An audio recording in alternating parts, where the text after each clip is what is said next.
But the purpose of today is to try and think through, as the IWA should be all about, not just what this means for us, but what Welsh civil society should be doing about it in advance. What should the demands we start making from next week be?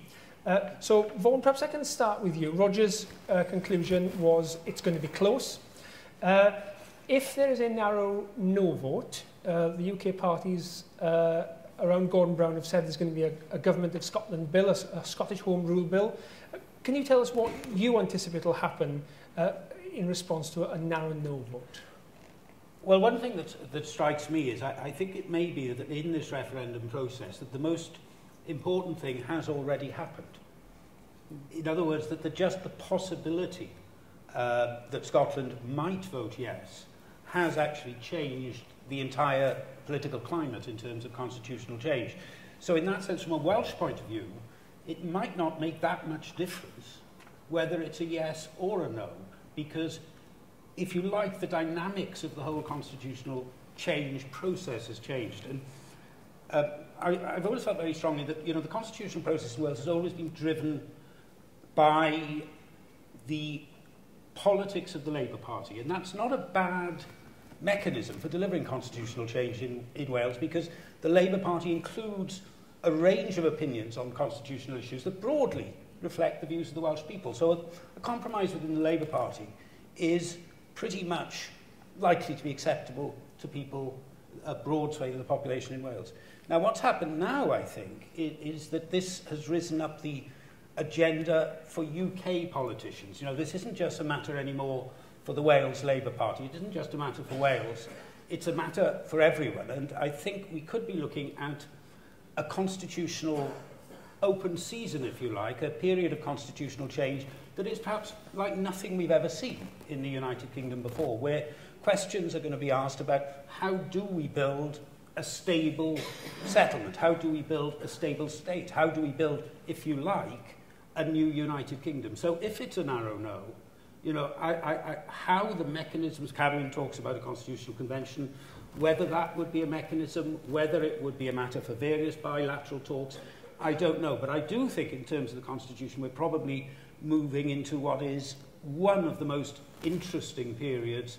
I was going to say living memory. I think it goes beyond living memory, and that's because of what's already happened rather than what's going to happen or what might happen next week. The stance of the Welsh Government generally is, this thing you want to give us, is it risky? Will I have a lot more responsibility? Will I be paid lavishly for taking it on? If I won't be paid lavishly and there's a lot of risk involved, do you know what? I don't want it anyway.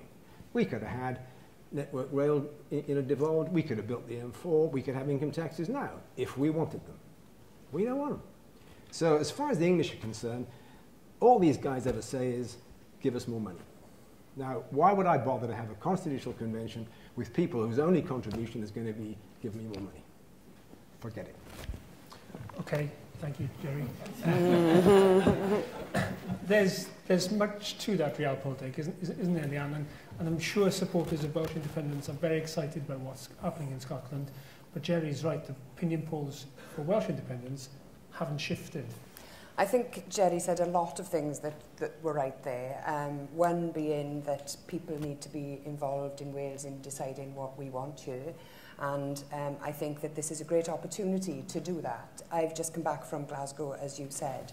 And what I find really interesting is that as a politician who's been knocking doors for decades now and seeing year-on-year increased apathy, in Scotland there is virtually no apathy that I saw at all. Everyone's engaged, very well informed on the whole, and even people who are yet to make up their minds, they are agonising over the decision. So if we could create a similar sense of mass participation in politics in Wales around the kind of future that we want to pursue here, then we could have something very similar and exciting as well. And the other thing that I agree with Gerry on is the Welsh Government's attitude to all of this.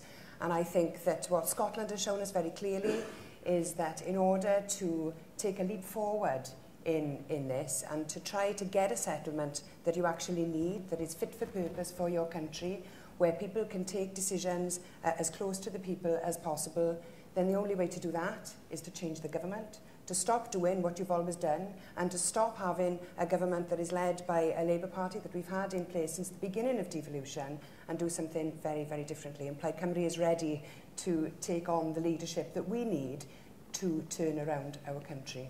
So if Roger's gut is right, there could be a narrow yes vote, you're anticipating a boost to Plaid Cymru in particular, but the campaign for Welsh independence in general?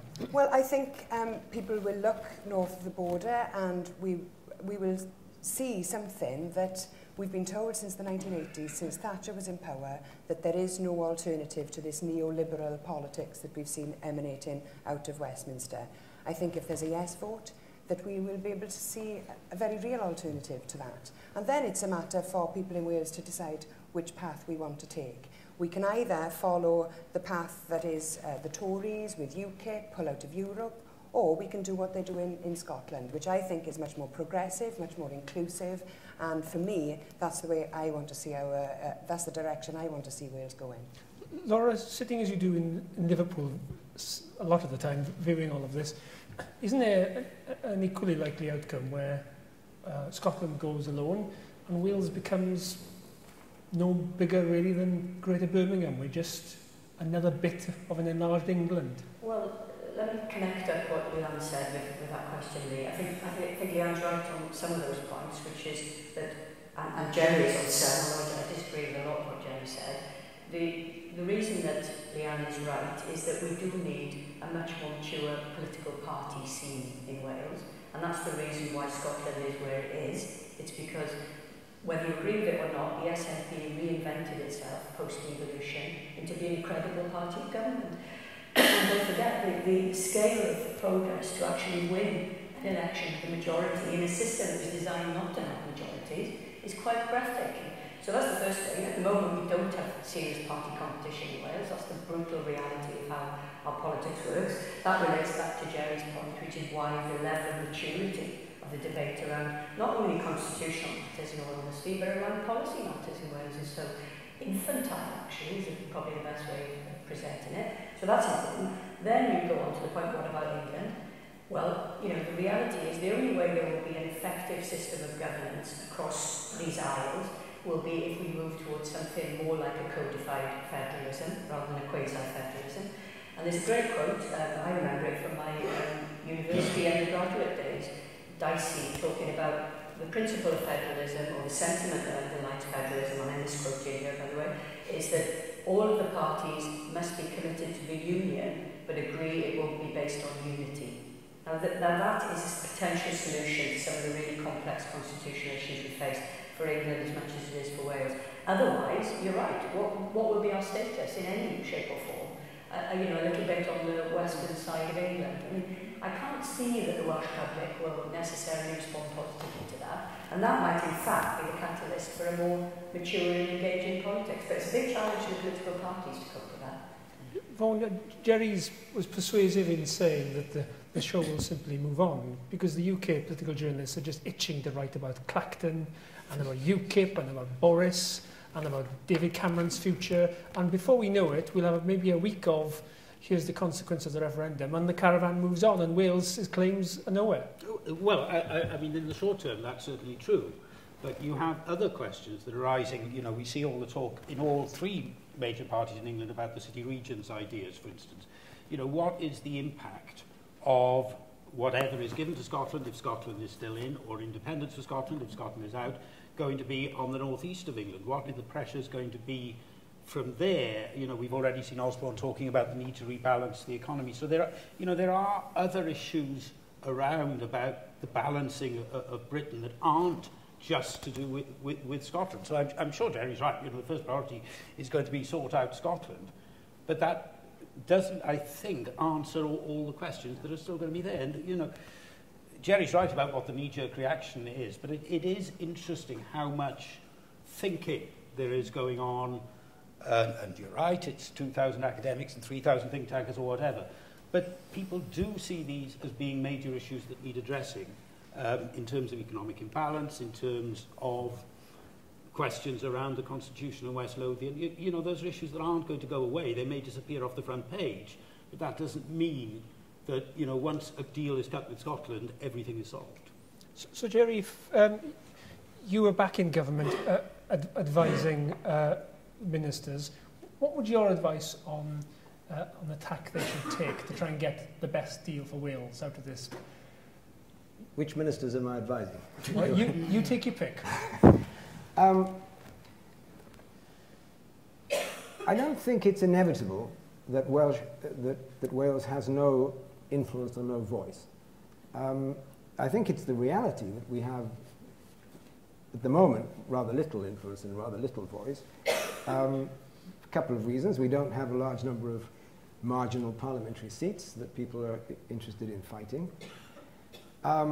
We are a country that currently receives something like at least 12 billion a year in a subsidy from the UK. Our tax receipts are not much more than half our public expenditure in and for Wales. So we're somebody that's being bankrolled by somebody else, and therefore our arguments to them about what they ought to do for us necessarily don't carry as much conviction as they might.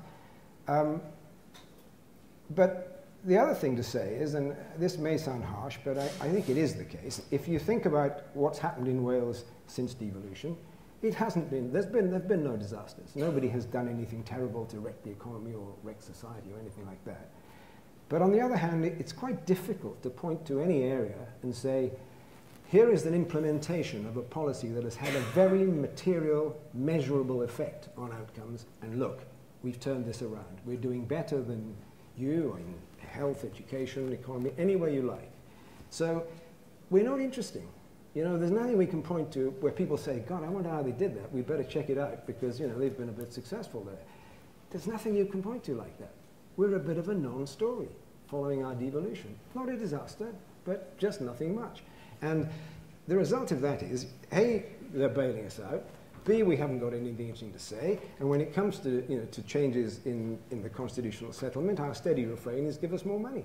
Now, you know, why would they take any notice of any of that? You know, they won't. So my advice to ministers is the Voltaire advice: tend your garden. You know, we've got to improve things in Wales with the instruments we've got, and then we become much more influential and much more persuasive when we intervene on the broader canvas. And I don't have a magic bullet for this, but I just think, you know, we have to raise our game here if we're going to be taken seriously outside. Okay, I'd like to come up to the audience for questions. So have a think of a question, but one question, quick question for Vaughan before you do. I thought it was quite amusing on Sunday. Carwyn Jones put a tweet out in which he said, I paraphrase, but if Scotland's getting powers, Wales should be offered them too. And then over the course of the next 20 minutes, issued a series of clarifications, which was essentially a reflection, perhaps, of what you were talking about earlier, the nature of the Labour Party's tension on this.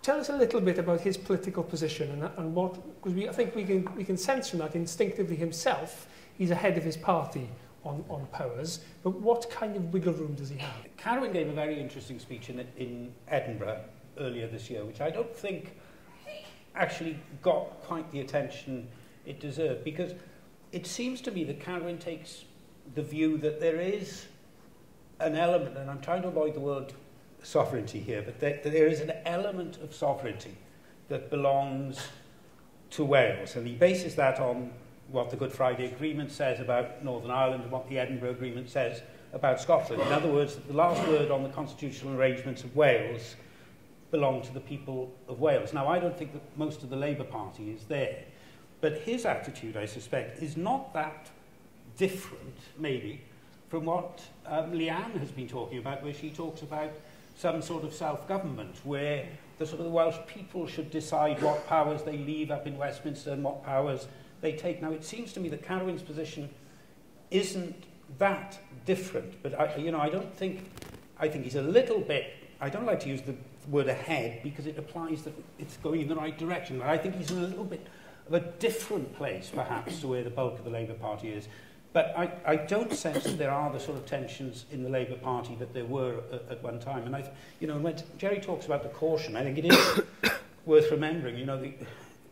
Wales voted yes by 6,000 votes in the 1997 referendum. A government that comes in with a mandate of an institution that's that narrow, I think is almost bound initially to be cautious in the way it uses its powers, because the first job it's got to do is to convince the public that it's not going to do harm, that there aren't going to be disasters. In a sense, with that mandate, the Welsh Government was always, in its early years, going to be pretty risk-averse, and the way Roger Morgan painted it, which, with hindsight, is, I think, looking cleverer and cleverer, was that juxtaposition, the clear red water, if you remember, that, look, you may not have voted for it, but this is what the Welsh Government can do for you. It can smooth off some of the rough edges, some of the things you maybe don't like about the Labour Government in Westminster. We're just there, we're just tweaking it, making sure things are a little bit better for you. And maybe that was the right thing to do in the early days of devolution. Now, whether you just keep on doing that, of course, is not for me to say. That's a political question. But I think that may be the reason that the Welsh Government did take that quite cautious, risk-averse attitude. Just want to make one point in relation to that, which is that how significant the Labour voters in Scotland are to all of this process, because it was Labour voters who switched to the SNP in order to get an SNP government, in order to get a referendum, and it will be Labour voters, natural Labour voters, who decide the outcome. So I think we've got to contextualise this. In Wales we assume that it will be what Leanne and her party do to advance devolution in some shape or form alongside Labour. And the truth is it will be Labour voters in the Labour Party in Wales who will determine the shape of this future. And I think we miss that point because we assume that Scottish voters are SNP supporters. They're not. They're voters who moved to the SNP because the SNP presented itself as a credible party of government. Can I make the additional point that came up in Roger's presentation as well about all of those people who have recently been registered? I spoke to many, many people in Glasgow last week who had never voted, some of them in their 40s and 50s, but they were voting in this election.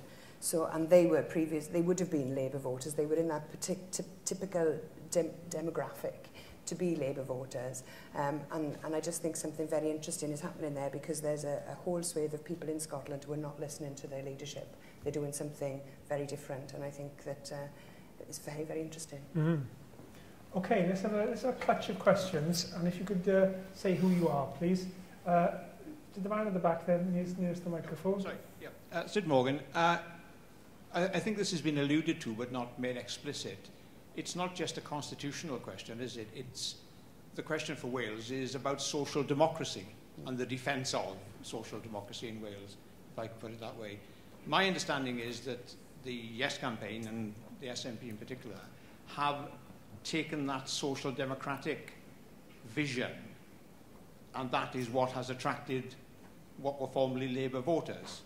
And therefore, if there is either a yes or no on Scotland, won't we see a sharpening of neoliberalism, affecting Wales, as it were, coming from London?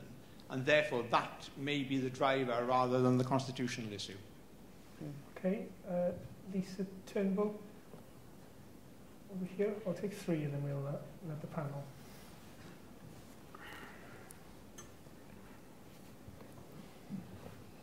Yeah, the panel have more or less sort of answered sort of the question of what would happen if, following the referendum, perhaps with a no vote, that there's a package of greater powers offered. What does that mean for Wales? Is the responsibility too much for us to take? We wouldn't want it anyway. But can I just suggest a slightly different scenario? What happens? We've seen that there's some evidence that there's growing resentment in England, actually, towards the powers and the subsidy, which has already been mentioned, towards the devolved countries. So what happens if there's a very different sort of political outcome, where actually the no vote results in the UK government saying, well, it's quite clear we don't want to go further in this direction. Actually, it's got us nowhere. It's got us more trouble. We're going to reverse direction and actually talk about removing powers, or actually no more powers. In that kind of negative scenario towards devolution in Wales, you know, how then does Wales operate, and how does it try and operate in that kind of environment? Okay, and the final question from John Owen Jones, the former Welsh Office Minister. Thank you. Stripped down, this is really about money. Scotland joined the Union in the first place because it was bankrupt 200 odd years ago. It may leave now because they're not bankrupt and they're doing quite well and they've got oil wealth. We in Wales are bankrupt. If we had to pay for the services we had, we would be bankrupt. Leanne has said that we need to move politically against neoliberalism, which will come from Westminster, and Westminster will probably be more neoliberal, minus the Scots. But Wales has no option in that the budget set by that neoliberal or whatever government that exists in Westminster will be the budget which Wales operates under. There's no credible alternative whereby Wales is allowed to spend more money from English taxpayers than the English spend on themselves. So if we want a less neoliberal Wales, we can only do it by having a less neoliberal Westminster, unless we find some oil in the Celtic Sea. Okay. Gerry, can I start with you on the English backlash? Neil Kinnock was warning about this in the 70s.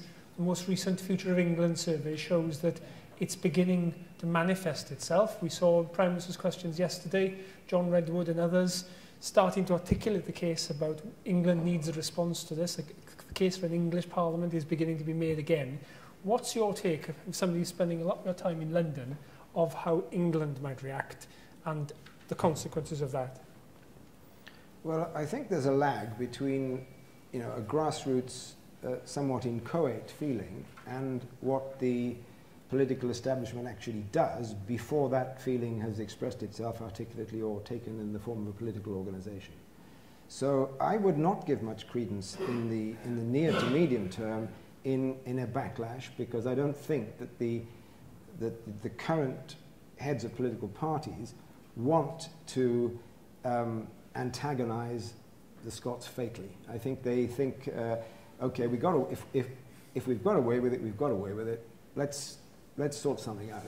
To me, the risk is the reverse. The risk is reverse Danegeld. Give them any amount of money you like so that they don't go. And, it would be very easy to do a lot of stupid things. You could easily give them tax concessions that start to erode the tax base of the UK because we get involved in tax competition. That would be very easy to do. We could give them tax concessions that enable them effectively to break up the common market within the UK.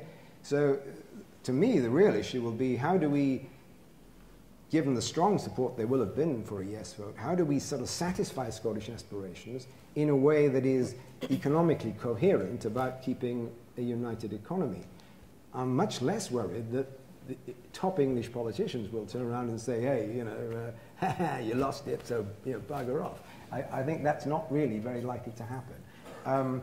Now, over the long... I will say this. I think, supposing we get the following scenario. The Scots vote no, so the next government in England is a Lib-Lab coalition, which is what the polls suggest will happen. The Scots are given something which will please some of them and not others. I think the future of the Union will depend on the success of that Lib-Lab government. Because if that Lib-Lab government's a failure, and the Conservatives are back after 5 years, hey, the Scots are going to raise it again. And I think the second time, you will be at risk of an English backlash. At that point, people will say, for God's sake, good news. And I think the second referendum could be fatal for both sides, partly because the Scots will screw their courage up the second time around, but also because by that time the English will be terminally fed up anyway. So I think the future of the Union probably depends on there being a Labour government after the next election, and that they get some kind of act together and that it's seen as a success so they can get re-elected. I think anything else, English backlash, losing Scotland after a second referendum becomes a very real possibility. But I am not worried about an English backlash affecting the negotiations over Devo Max in the short term. There isn't a consensus at the unionist level at Westminster, though, about what those tax packages looked like. The Strathclyde Commission for the Conservatives effectively said have latitude over income tax. The Labour Party's own position is trying to hold the line on income tax and not to give absolutely. Well, I think that's one of the reasons why it wasn't possible to present a coherent package as an alternative to independence before the referendum. I mean, they haven't got that sorted out. And there are tensions, because there's no question that Scottish expectations have been raised to a level that are quite difficult to fulfill without doing some damage to the UK's tax base. I mean, if you say, okay, you can have corporation tax, you have the top rate of income tax. I mean, I've heard all this talk about social democratic Scotland, but the only concrete proposal that Salmon's come out with is he's going to cut the top rate of corporation tax to play beggar my neighbour by getting companies into Scotland. Well, that isn't all that social democratic. It's pretty damn well neoliberal. But it's not very clever if you're trying to preserve the tax base for the UK as a whole. So I think there will be grave problems around those negotiations. But as I say, I don't fear that the English will be too grudging. If anything, I'm afraid they'll be too accommodating.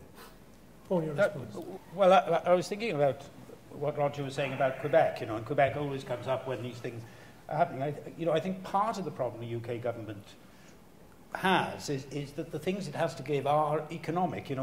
What happened in Quebec was that there were cultural concessions that could be made that actually blunted the argument of the separations. Because if you go to Canada now and you get this rigid bilingualism in English-speaking Canada and a rigid monolingualism in French-speaking Canada, and it's the price that English-speaking Canada has paid to create a unified Canada, where the polls suggest that amongst young people, I think I'm right in saying, Roger, support for independence in Quebec is dwindled right down, and it doesn't seem to me the equivalent things that can be given to Scotland. What Scotland are asking for are economic things, and those, raise all the problems that you mentioned.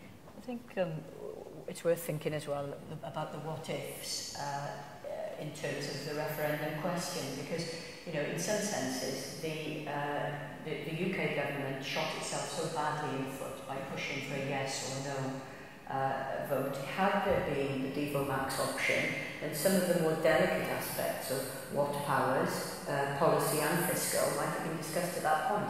And there's no doubt whatsoever that if Devo Max was on the ballot paper, that would have been the most popular option. So this is a series of errors by the UK government in terms of tactics that have led up to this point. Because everyone knows that negotiating after a very difficult referendum campaign is much harder than having got that right and framed something in the shape of Devo Max when that question was originally decided. Can I just address this point that Wales is bankrupt? I'm not sure if that's an official Labour position, but I have some sympathy with the argument that you make that if Wales was to become independent tomorrow, there would be a shortfall. And that is what, essentially, I find one of the most frustrating aspects of Welsh politics at the moment. We have problems in our economy. We have had the Silk Commission, which has reported and recommended on a cross-party basis that we have some powers over taxation, and we have a government and a First Minister who is saying we don't want those powers. So you have the problem, you have a potential solution, and you don't take that solution. So really, we need to get a grip on this now and start thinking about how we end this dependency culture and start building in some resilience to the Welsh economy. And what we have to do, put very, very simply, is create many more well-paid jobs so that we create a tax base here in Wales. And anybody who says that that's impossible should have been there last night to listen to Laura McAllister's address outside to the sporting people, all from the Commonwealth Games athletes. Because what Laura said last night was that when the Commonwealth Games Team Wales started out, they were told, you'll never reach your targets, Wales is too small, you haven't got enough funding in the bodies that make up what you're trying to put together.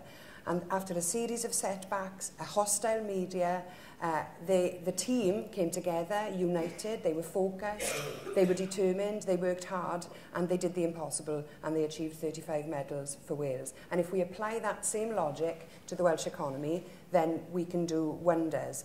And even if you don't believe that Wales can be an independent country, surely you can believe that we can pull our economy together, and we've got to have some sort of faith and self-belief and confidence that we can do that, I think. Okay, let's take a clutch of questions. Could Lord Thomas at the front here?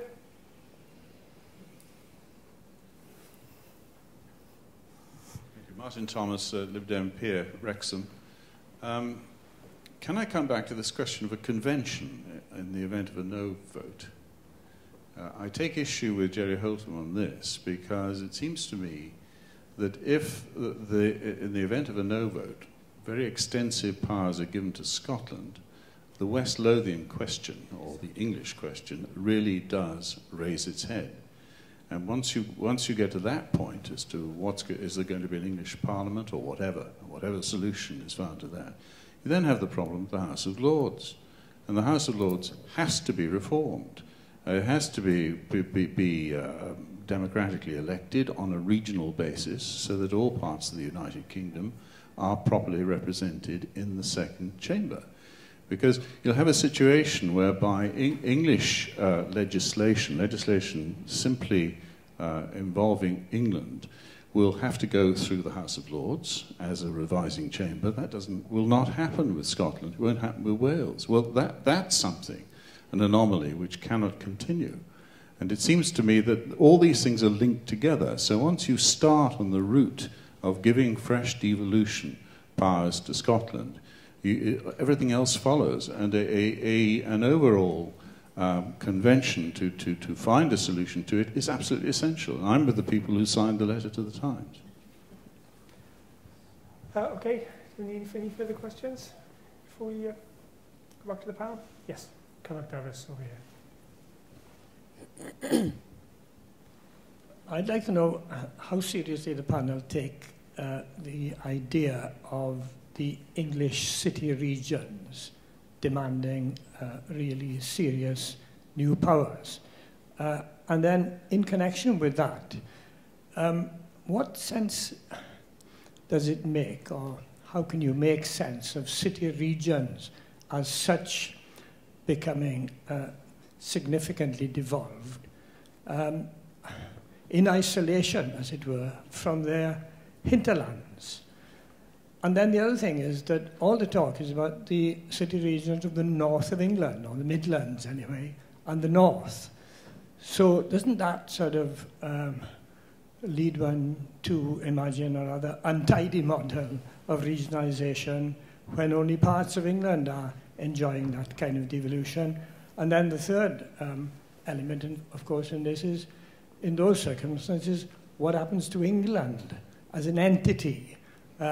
And we heard John Redwood saying very trenchantly, didn't we, on Newsnight the other night, we want a parliament for England, full stop. And there are lots of people who are going to be saying that.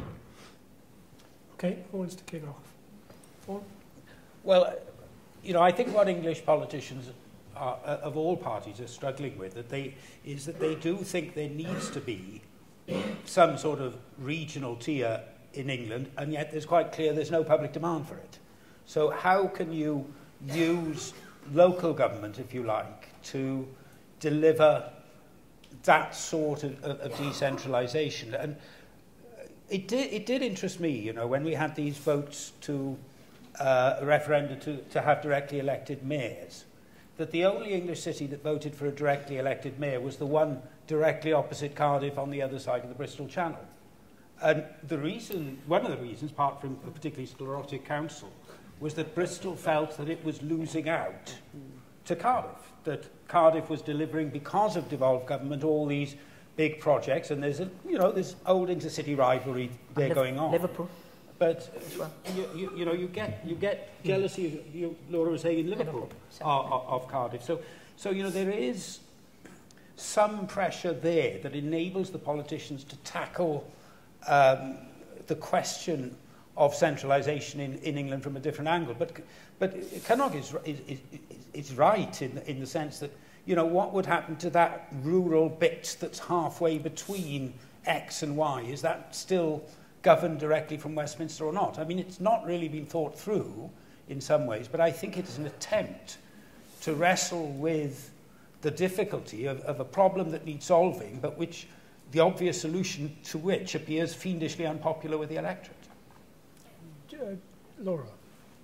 Well, connecting the two questions really, I mean, and going back to the constitutional convention idea, I mean, part of the reason why I did disagree with Gerry's comments is because I think if ever there was a time when a convention that does encompass all of the issues that you very rightly raised there, and more, actually, city regions, regionalisation within England, electoral system reform, because there will need to be changes in the composition of the House of Commons and so on. It's now, and I think we either dismiss it as a fanciful idea, or we say actually there could develop a consensus around it, because the reality is the British public at large had a massive constitutional lesson over the past 3 weeks. Far more people now understand the map of devolution than understood it a month ago. Now that doesn't, I'm not being unrealistic here. I'm not suggesting you can walk into any pub in Cardiff and somebody will tell you what the shape of these islands are. I don't suggest that for a moment, but there is a diffusion down to a bigger audience than the one Gerry dismissed in his opening remarks, and that's where I think the whole question about city regions will come into play, because I've done some work on city regions in the northwest, and the reality there is that's a debate purely about the bottom-heavy southeast domination of the economy and politics vis-a-vis the north of England. And so it's political, it's emotional, as well as economic. And that's where a much more encompassed debate around this might actually happen in the future. Any mathematician will tell you that if you have got a complex series of interrelated problems, the optimal solution consists in looking at it all together and solving the set of simultaneous equations. In theory, you must be right, of course. In practice, in politics, it never works that way. Problems can only be solved when they're compartmentalized, got to be manageable, and solved one at a time. The result then is something seriously suboptimal, viewing it from the higher Platonic point of view, but it's really the only way the politicians find able to proceed. I mean, as I said before, imagine this poor Prime Minister, he's wrestling with this debate, and he's told that's indistinguishable from reforming the House of Lords, solving the problem of English regions. I mean, get out of here. He's going to do it one at a time, because that's the only way he knows how to do it.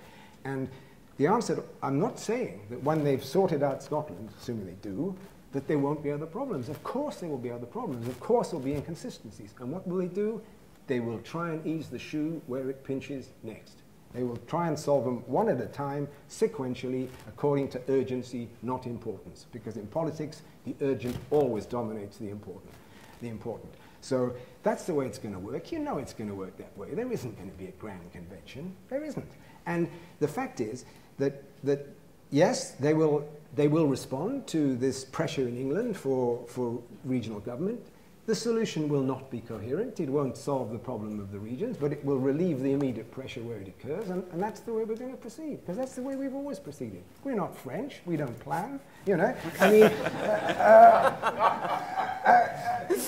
I really think, we've got to...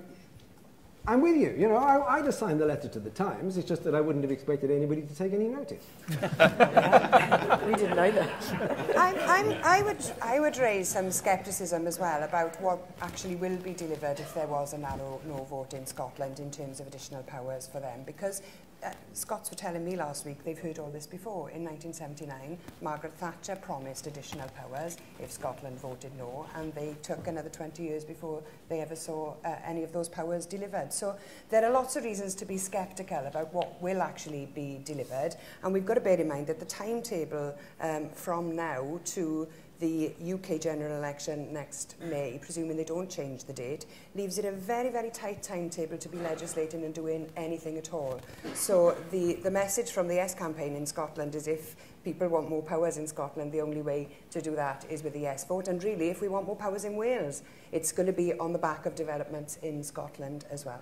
I just want to ask you, Roger, I thought made a very important point about how calm and peaceful and reasonable the campaign about what is, after all, secession from the state is taking place.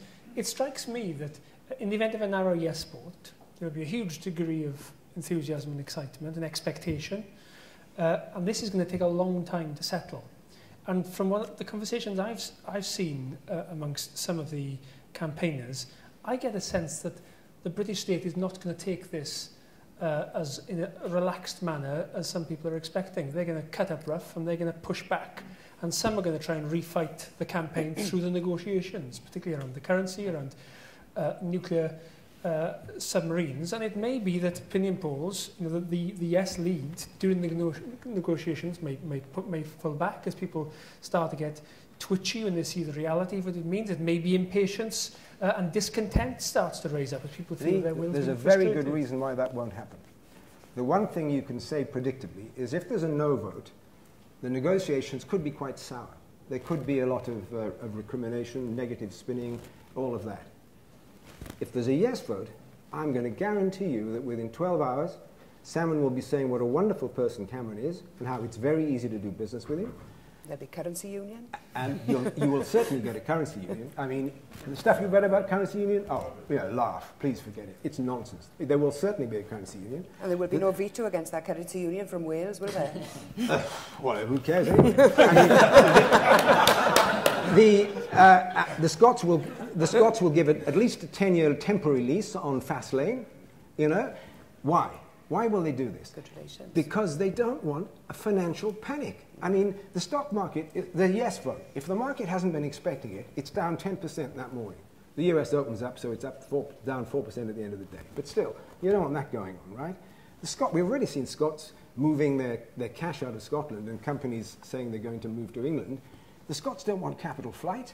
The English don't want a crisis. They don't want a sterling crisis. They don't want a stock market crisis. They're going to make nice. You won't believe how nice they'll be to each other. I mean, you know, in public. So, because basically, nobody has any interest in financial chaos. And therefore, they are going to suddenly discover that things they're telling you are impossible turn out to be remarkably easy to implement. And I think you'd be astounded at how little difference there'll be between independence, when it appears, and Devo Max. I mean, one difference will be, of course, the Scots will have a seat in the General Assembly, and, you know, they'll get a big charge out of that. You know, we're in the community of nations. It's wonderful. I don't know what the psychological effect of that will be over 20 years. Who knows? But in terms of the economic institutions and the framework of the state, you will be astonished at how little difference it makes. And everybody will be as nice as pie. Why? Because they don't have an alternative. They don't have a choice. The choice, cutting up rough in that situation is likely to be suicidal in terms of I agree with that point. It's in everybody's interests to pull together afterwards. And to be honest with you, I saw no evidence at all of bad nature in the debate, and I've seen some things online. But on the whole, the point that Roger made, when countries forge their independence, in other examples in other parts of the world, there has been conflict in the past in many scenarios, and there's no evidence of anything like that in Scotland. I think that the campaign has been good-natured, and I think it's in everybody's interest, certainly on both sides of the negotiators, to do all they can to get, you know, it's in their best interest to work together. Before I give you all a chance to have a last word, it seems to me, Laura, one particular medium-term negative consequence for Wales in the event of a yes vote, and that's the in-out referendum. If Scotland does leave and takes a chunk of pro-EU votes with it, it may well be that the polls are still pretty close on the in-out question. In Wales, they seem to be marginally more in favour. But it could well be Scotland leaving would be enough to tip the balance to pull the rest of the UK out of the EU in the event of that referendum. And that could then change opinion within Wales about what kind of union we're part of. Yeah, absolutely. I mean, there's nothing much more to say to that. And I think if we are in a position, lots of ifs there, aren't yes. It requires a Conservative government to be re-elected that will then push ahead with the referendum on EU membership. But yeah, all the evidence shows that if that was the composition of the electorate that votes, it's likely to be a vote to come out. I think on balance, though, given the way the polls look in Wales on EU membership, it would require quite a degree of elevating the benefits of EU membership in Wales to make that sufficiently strong to change the political complexion of feeling in Wales at that time. One thought on that, Lee, of course, is that if David Cameron, and I'm not saying he is, but if he was looking for a convincing reason not to hold a referendum on in-out of the EU, well, there would be no better reason he could advance than a yes vote in Scotland. You know, he could go to the Conservative Party and say, look, we already are facing this huge constitutional change. I know you believe this is an issue of principle, but we have to put the issue of Europe aside while we deal with this other issue. So, you know, I think a yes vote in Scotland would actually make the holding of an in-out referendum less likely. I think definitely so, and for another reason, that maybe before the Scottish referendum, the Liberals could have been induced to form another coalition government with the Conservatives, accepting that there'd be a referendum on condition that they campaign to remain in. I think anybody's appetite for another dodgy referendum when you've just lost one is going to be really low. And therefore, I think the Liberals would refuse to form a coalition with the Conservatives if the Conservative condition was a manifesto commitment to the referendum. So I think a Scottish yes vote probably undermines fatally the prospect of another con-Lib coalition. So we're either going to get a Lib-Lab coalition or a minority Conservative government. Either way, no referendum. Conservative UKIP with Boris at the lead? Just throwing it out there. Well, you know, I mean, of course, everything's possible, but that would require a very substantial move in the opinion polls from where they are now. You know, if we think the opinion polls at the election time won't be so very different from where they are now, it's going to be minority Conservative or Lib-Lab. Okay, Roger was brave stroke foolish enough to tell us where he thinks this is going to end up. So let's finish with your predictions of the result. I think we can pretty much guess what Leanne's going to say, but we'll let her say it anyway. Leanne, what do you think the result? Well, I think it could be a yes vote. I think it's likely to be close either way, and I very much hope that it's a yes vote, because I think that has the potential for opening up politics right throughout these isles and for Wales to be much more of an equal partner in the setup than we are at the moment. So I see huge potential for opening things out, and I've been very excited by what I've seen so far. Okay, Laura? Oh, look, you know, it's very difficult, isn't it? So it's impossible to predict, but the point, I think, is that it's already opened up the debate, and the constitutional question has been given such an energy and enlivenment through this whole process that it's got to be a win-win, really. If there is a no vote, there will still be a serious debate about the constitution, whatever people think. And if it's a yes vote, then it will be done under different parameters. Who knows what the outcome is? I don't think we can say. Vaughan, would you like to be braver? I'm not going to make a prediction, but I would tell you a story. I was up in Drumchapel, which is a estate to the west of Glasgow, earlier on this year, and I met a guy there who was a guy in his 30s, and he ran a youth centre that was dealing with the most difficult kids on the estate, kids who had problems with substance abuse and so on. And I was talking to him about all of this, and he was incredibly well informed. He said, you know, I've been reading Paul Krugman on the New York Times website, and I've looked at this and looked at this, but I really haven't decided. He said, but I really am looking forward to voting because I've never voted before. Yeah. Now, if somehow we could bottle that, I think we'd have a healthier politics in Wales. Definitely. Gerry, would you like to be brave? No, I think that was inspiring. I wouldn't bet with my own money, but if I was betting with yours, I would probably bet no, and not expressing a preference, just a forecast. And the reason for that is what in economics is known as the patient cake eater theorem. The point is, this is going to be close, right? It's going to be close. So if I vote no, in 5-10 years' time, I'm going to get another chance. You know, it's a leap in the dark.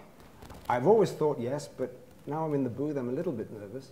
And what's occurring to me is, if I vote no this time, I'm going to get another chance. I keep the option.